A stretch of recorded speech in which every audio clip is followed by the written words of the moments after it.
Olá, meu amigo, minha amiga, seja muito bem-vindo a mais um editorial aqui do nosso canal. É sempre um prazer enorme poder estar aqui com você discutindo um pouquinho mais sobre as pautas políticas que acontecem no nosso Brasil. Infelizmente, hoje a gente começa com uma notícia bem triste. O ex-deputado federal David Miranda faleceu hoje no Rio de Janeiro aos 37 anos de idade. Miranda foi internado no dia 6 de agosto do ano passado para tratar de uma infecção gastrointestinal e foi alvo de infecções sucessivas em um quadro de sepsemia. Quem trouxe a notícia foi o G1 e, se você não se recorda do David Miranda, ele era esposo do Glenn Greenwald. O David Miranda, que foi eleito pelo PDT, partido do Ciro Gomes, era de esquerda, mas uma coisa é certa, eu até me solidarizei muito com o Glenn Greenwald, porque ele foi o primeiro da esquerda a levantar o questionamento sobre o ativismo judicial dos ministros do STF, inclusive levando isso para grandes jornais como The Washington Post, como The New York Times, fazendo entrevista e alertando que o Brasil está perdendo a sua democracia.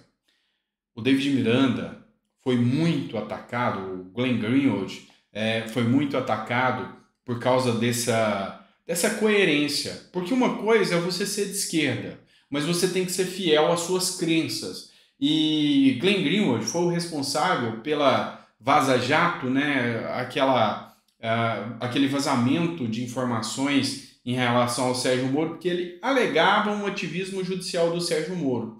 E ele fez a mesma coisa em relação ao Alexandre de Moraes. Ele levantou o questionamento e mostrou que também era fiel às suas convicções, não se aderindo, não se curvando a uma pauta somente porque ela é ideológica e alegando a perseguição política de Alexandre de Moraes. Então, me solidarizo mais uma vez com o Glenn Greenwald, que hoje perde o seu companheiro, o David Miranda, e é sempre triste. Divergências políticas existem, mas a perda de uma vida sempre dói na alma.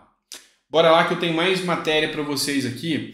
Pessoal, é o seguinte, vamos falar do Anderson Torres. Agora eu trago uma matéria para vocês do Poder 360. O Ministério Público Federal não vê improbidade de Anderson Torres e Ibanez no 8 de janeiro. Segundo um procurador, ex-secretário do governo e o governador do DF não tinham total ciência do caráter violento dos manifestantes. O que aconteceu? O procurador do Ministério Público Federal, ele fez uma manifestação hoje e nessa manifestação ele falou que não faz sentido a prisão do Anderson Torres por causa dos atos do dia 8 de janeiro, que pode até ter havido omissão, mas se a omissão aconteceu, ela de forma alguma foi dolosa, porque as informações que chegaram tanto a Anderson Torres quanto a Ibanez Rochas não eram claras e precisas sobre o caráter violento dos atos do dia 8 de janeiro. Então, aqui o Ministério Público Federal, que é o dono da ação penal, ele escancara a ilegalidade da prisão realizada pelo ministro do Supremo Tribunal, Alexandre de Moraes, contra Anderson Torres. E essa ilegalidade está sendo levantada por várias pessoas. A PGR questionou a ilegalidade, a Defensoria Pública questiona a ilegalidade, vários deputados, senadores, enfim. A gente sabe muito bem que há uma perseguição violenta sobre Anderson Torres. Mas a gente vai além, tá? A gente vai além e eu trago para vocês agora uma matéria que escancara, deixa nítido o caráter persecutório do judiciário contra os opositores a Bolsonaro. Olha só o título dessa matéria do Metrópolis. Essa matéria é vexatória, vergonhosa. Anderson Torres e Mauro Cid ainda teimam em nem cantar. A ser assim, não deixarão a gaiola tão cedo. Isso aqui foi publicado no blog do Noblar. E ele não tece críticas a essa informação. Não, de forma alguma. Ele acha isso certo. Ou seja, ele faz referência a um período em que eles alegavam do regime militar ditatorial, em que as pessoas eram levadas para ser torturadas e tinham que contar, ou seja, enquanto eles não cantassem, eles não saíam da gaiola. Essa era a gíria de uma ditadura. E o regime atual que nós vivemos já está apto a utilizar essa gíria mesmo, porque é isso que está acontecendo com Anderson Torres. É nítido, é claro, o que o blog do Noblar traz aqui. Perseguição política. Não vão deixar a gaiola tão cedo. E segundo ele, aqui, ele fala que era um golpe, que esse golpe aconteceu e que realmente tinha que fazer isso com Anderson Torres. Ele defende isso aqui. Eis a grande questão. Quando eu falo do Glenn Greenwald e da sua coerência em levantar as arbitrariedades feitas pelo judiciário brasileiro, isso é alguém de esquerda que age dentro da sua coerência. Quando eu vejo Noblar e muitos da UOL vangloriando essa perseguição, dizendo que Anderson Torres vai ter que cantar e entregar o Bolsonaro, custe ao que custar, senão não sai da gaiola, jogando o devido processo legal no lixo, jogando a ampla defesa no lixo. Aí, meu amigo, a gente já começa a perceber que realmente a gente está indo para o caminho errado. Olha só um outro editorial aqui da Globo que eu trago para vocês e diz o seguinte: o ex-ministro Anderson Torres deixa a Polícia Federal após depor sobre atuação na PRF nas eleições. Respondeu todos os questionamentos, diz a defesa. Torres foi ouvido na sede da corporação, em Brasília. Depoimento inicialmente estava marcado para abril, mas foi adiado a pedido da defesa. O que tem de conteúdo que a gente pode trazer nessa matéria aqui para vocês e expor os fatos? Anderson Torres lhe tem garantido o direito de permanecer em silêncio. Ficar calado. Ele optou por abrir mão desse direito porque, segundo a defesa do Anderson Torres, o maior interessado que isso se resolva logo é o próprio Anderson Torres. Ele é o único que está sendo penalizado. Já teve um anúncio da Polícia Federal. Isso chega a ser criminoso. Um anúncio da Polícia Federal argumentando que Anderson Torres vai perder o cargo e vai perder o salário. Não se pode um órgão julgador anunciar premeditadamente, sem analisar as provas, sem o devido processo legal, o resultado de uma punição. Isso é absurdo, isso é ilegal, imoral e ditatorial.